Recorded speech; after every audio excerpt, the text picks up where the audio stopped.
am a sufferer of depression, and I can finally say this out loud without feeling ashamed. I do feel down a lot, and I feel like no one knows the real me, as we all have different faces that we show off. So there's the one around your friends, where you're kind of happy, laughing, trying to show that you're not down. Sometimes they pick up on it, sometimes they don't. There's the one with your family. They normally pick up when you're down, but you just say, yeah, I'm just a bit tired, really, and then they kind of believe you. And then there's the one that you're alone. I feel my worst when I'm alone because it hits me harder, and I have no one to fall back on to give me support, so I struggle a lot. And I feel like I'm bugging someone if I message them saying that I'm feeling down again, and they might end up getting annoyed at me and then cut me off, and then we won't be friends, and then all that drama. I do struggle a lot with this disease, and I have tried to get help, but it's not working, so I'm going back for more, so hopefully it'll work this time. Do you suffer from depression?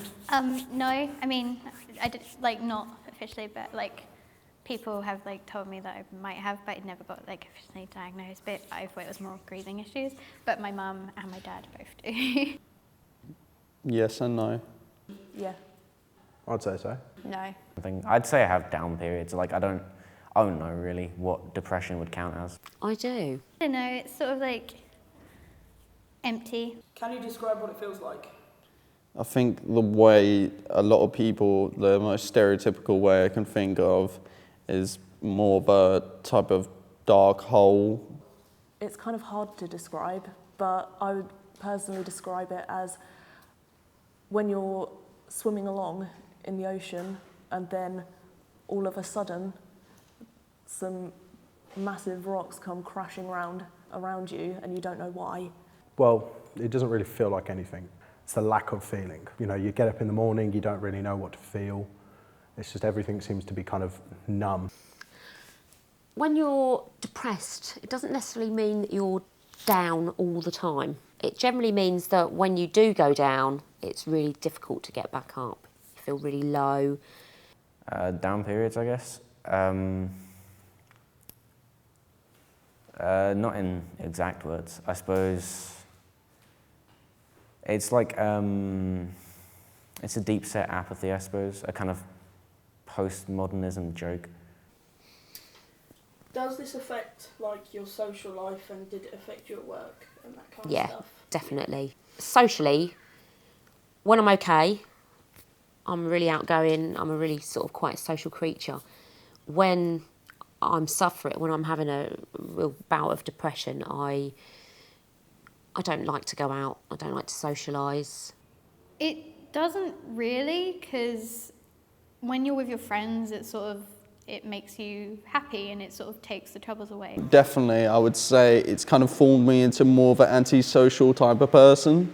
I would definitely say that, you know, I talk to people that interest me, that are nice to me, but like, I don't really go out my way to talk to people, you know, it's not something I'm really comfortable with, especially when it's, you know, like stuff like, just stupid stuff like, you know, job interviews and stuff. Yeah, because I suffer from anxiety as well, and so big groups of people scare me. Times, yeah, it does. It's kind of created me into a different kind of person. Like, I mean, I'm not, people that know me, I'm not the person that kind of huddles around in the corner and just like cries, bawls to myself and stuff like that. No, I'm an outgoing person, but some of the time it feels like I have to be to kind of cover up because I don't particularly like to chat to people about it. Did this affect your social life? Yeah, I mean, like, well, I didn't go to school, so basically I didn't have a social life. It was like, you know, you just don't go, so you don't really talk to them, so, you know. Do you know how they feel? Have they spoke to you about it before? They've tried to speak to me about it, but I don't really understand because everyone feels differently about different things, and them trying to explain it is also very difficult. What's your more professional view on it? In what aspect?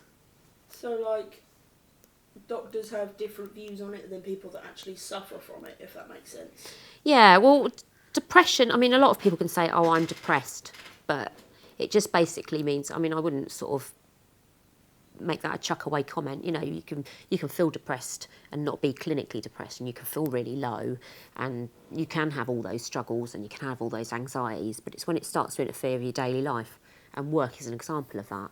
You know, when you suffer with depression, you can't function on normal levels. You know, when you're clinically depressed, you can get stuck in a rut whereby you just physically can't go out and work. You know, it gets to that point.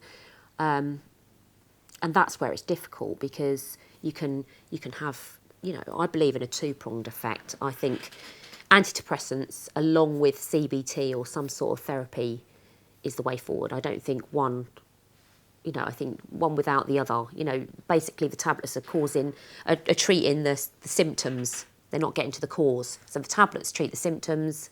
The therapy gets to the cause of why you're depressed. You know, what it is that, you know, triggers it. What you know, sets it off. How often does this happen? I think that's more about the situation that I'm in, something that happens. But you know, I think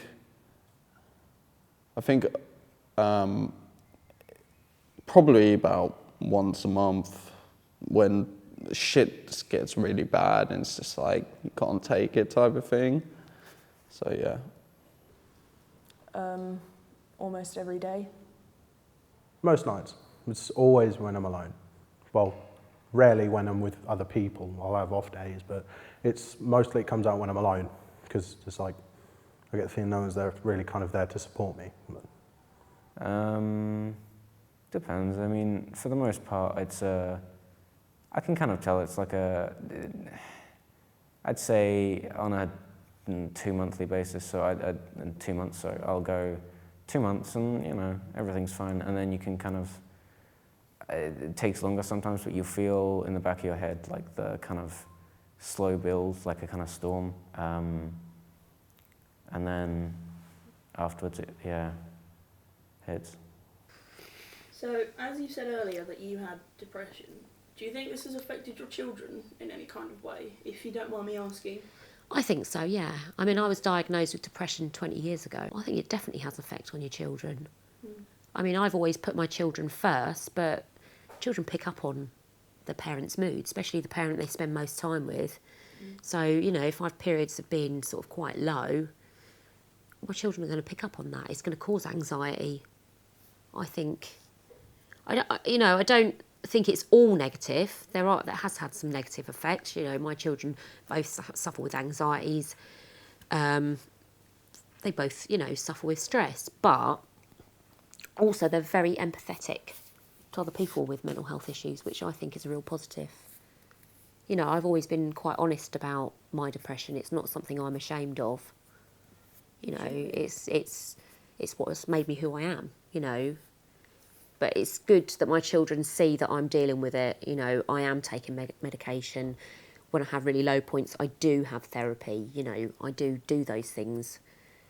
So, yeah, I think it has a certain, you know, environment plays quite a big part, you know. And if I'm particularly low, and I've had periods where I've struggled to get out of bed and struggled to function, you know, obviously the children are going to pick up on that. So, yeah, I think it's always going to have an effect on the children, no matter how much support you or they. How young would you say you were when you started getting these dark feelings? I would say that I was about 11, 10. Have you lost friends because of how you've been feeling? Yeah, a lot over the years, but I've now found a great group of friends that are really supportive. To be honest, I first noticed it when I was about 7 years old. It was kind of just a thing. I thought it was a phase, but so far I haven't had any release from it. It just carries on happening ever since then. What do you think triggers them? Certain events in your life. Some obviously have different things happen. So you mentioned clinical depression. Is there any form of depression, would you say? Or is it just clinical and then there Well- is emotional? Well, clinical depression means that it needs to be treated with drugs. You know, sometimes you could go to the doctor and the doctor could say you're suffering with depression and could suggest that you, you call up a number to be assessed and see what support you might need. But some doctors will just just go on about eating properly, not drinking. I mean, all of these things do help. But clinical depression is when it gets to a stage where your serotonin levels within your brain get too low and they need to be sorted out with medication. You know, without those drugs to rebalance the chemicals in the brain, you're not going to be well enough to, well, you can't, some people just have a predisposition to it. Family histories, genetics, they play a big part too. I think environment plays a big factor, but if you've got a predisposition to it, you tend to have, the genetics within the family means that your serotonin levels could already be affected, I think if you're a teenager going through exams, the pressure of exams could spark it off. I think if you're an adult and, you could have money worries, marital worries, moving house, divorce, separation, all of those things, it depends on the person, can set off a major episode of depression.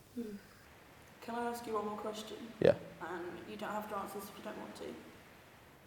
Do you smoke weed? I mean, I have, yeah. Are you aware that this is one of the main causes of depression in young people? No. Yeah. Are you aware that this is one of the main causes of depression in young people? I didn't know it was one of the main causes, but I did know that it can make it worse. No. Once or twice, but not regularly. Are you aware that this is one of the main causes of depression in young people? No, not really.